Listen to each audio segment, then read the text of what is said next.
Good morning children. I welcome you all to the next video of class 12th business studies, and in this video we are going to start with the 6th chapter, that is staffing, and this is the first part of 6th chapter. First we are going to start with the meaning of staffing. What is staffing? Staffing is the process of putting people to jobs is termed as staffing. Once the organizational goals are set, the plans are prepared and organization is appropriately structured to pave the path for achievement of the said goals. The next step is to provide appropriate person to fill in the various positions created by the organizational structure. Staffing, the management function involves appointment, appropriate person, developing them to meet organizational needs and ensuring that they are satisfied and happy workforce. Staffing may include many things. First of all, identifying the requirement of workforce and its planning. Then, recruitment and selection of appropriate person for new jobs or for positions which may arise as a result of existing employees. Then, planning adequate training for development and growth of workforce. Then deciding on compensation, promotion and performance appraisal for the workforce. Next we move on to the importance of staffing. So first importance of staffing is identifies competent persons. What is that? Staffing identifies the requirement of workforce to fill in that position in the organizational structure and selects right person for the right job. It ensures that people with adequate competencies are employed. For example, your school principal identifies the departments which are short of teachers and work toward finding the adequate teachers. Second is improved performance. What is that? By deploying the right people on the right job, helps business enterprise to use physical resources in the most optimum manner, leading to higher productivity and better efficiency and improved performance. For example, to get the best results, teacher with proficiency in particular subject may be appointed for that particular department. Next is continuous survival and growth. Proper training and employees development program updates managers with the change in business environment. The succession planning for managers ensures the continuous survival and growth of the enterprise. For example, whenever there is a change in the syllabus or marking scheme, then CBSE holds workshop for teachers so that they are aware of the changes and it can be incorporated while teaching. Then next is optimum utilization of human resource. What is that? Staffing identifies the workforce requirement and plans appointment of people accordingly. This ensures that there are adequate persons available to avoid underutilization or disruption of work due to understaffing. For example, adequate number of teachers in each department ensures that each class has an assigned teacher. Next is it provides job satisfaction and builds morale. What is that? Staffing provides opportunities for growth through internal promotions, appreciates and rewards the contribution through continuous appraisal. This keeps the workforce satisfied and in high morale.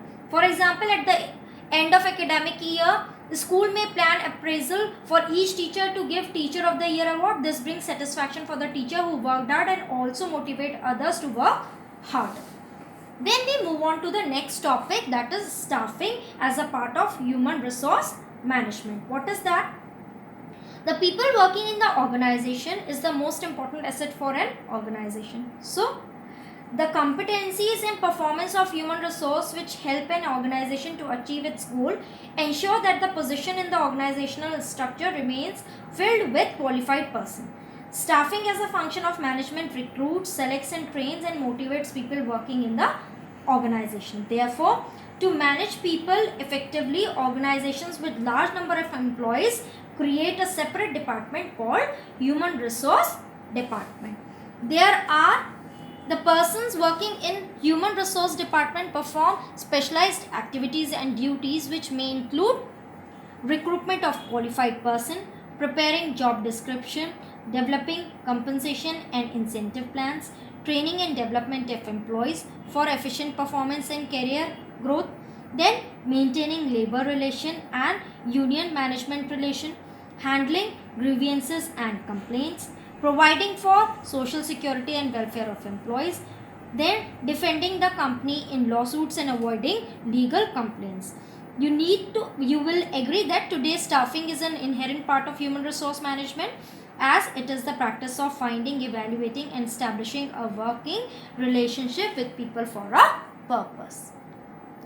Now we move ahead to the next topic, very important, that is staffing process. As we have discussed about the process of planning, so there is also a process of staffing, and these 5 steps are to be followed in this. First is estimating manpower requirement.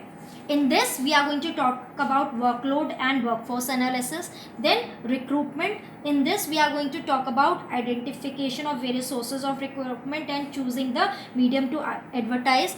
Then we are going to talk about selection. Then we are going to talk about placement and orientation. And then we are going to talk about training and development also. So move on to the first one, that is estimating manpower requirement. What is that estimating manpower requirement? Staffing as a function of management is responsible to fill in the jobs created in the organizational structure by appointing person with required qualification, skill, experience. Thus, it is important for the human resource department to understand how many and what type of persons are required in the organization. To have a clear understanding, a manpower requirement, the analysis of workforce and workload is important. We need to understand that how much is the workload and how much workforce is required. So first we are going to talk about workload analysis. What is that? Workload analysis enables an assignment of number and type of human resource necessary for the performance of various jobs and accomplishment of organizational objective. Workload analysis can be used to prepare specific job description and the desirable profile of people required to fulfill the responsibility. And in workforce analysis, estimates the number and type of human resource available. It would help the staffing person to find out if the organization is overstaffed, understaffed or optimally staffed. In case of overstaffing, some of the existing employees may be removed or transferred, and understaffing may require appointment of new people. Then we move ahead to recruitment. What is recruitment? Recruitment is the process of searching for prospective employee and stimulating them to apply for job in the organization. Workload analysis provides job description and desirable profile of the person to fill the vacant job position. Job description and job profile are used to advertise jobs within or outside the organization. So recruitment process perform 2 things, that is identification of various sources of recruitment. The position may be filled internally or by inviting applicants from outside the organization. And choosing the medium to advertise, you can use factory office gate also, use print or electronic media, employment exchange, consultants, etc. to locate the potential candidate and stimulate them to apply for the job. Now we move ahead to the third, that is selection. What is selection? Selection is the process of choosing the best candidate from among the pool of the prospective candidates developed at recruitment stage. The selection process involves conducting tests and interview. The candidates who are able to successfully pass through the test and interviews are offered an employment contract also. In selection process, we ensure that the organization get the best among the available, that selected candidates are conveyed the seriousness with which the activities are done in the organization, then that the self-esteem and prestige of selected candidate is enhanced. For example, once the position of accountancy teacher is advertised, the administration staff will receive numerous applications from fresh or experienced teacher. The head of department may select the best resumes and call the selected candidates for interview. The shortlisted candidate may be asked to demonstrate their teaching skills so that the best available teacher is selected. Then we move ahead to the fourth, that is placement and orientation. What is placement and orientation? Placement refers to the employees occupying the position or post for which the person has been selected. Orientation refers to introducing the new joinee to other employees and familiarizing him with the rules and policies of the organization. The main aim of orientation and placement is to make the employees comfortable in the organization. It ensures that employee receive brief presentation about the organization, employees introduced to the workplace, his superiors, subordinates and colleagues, and employees given charge of the job for which he or she has been selected. Then we move on to the last step of staffing, that is training and development. What is training and development?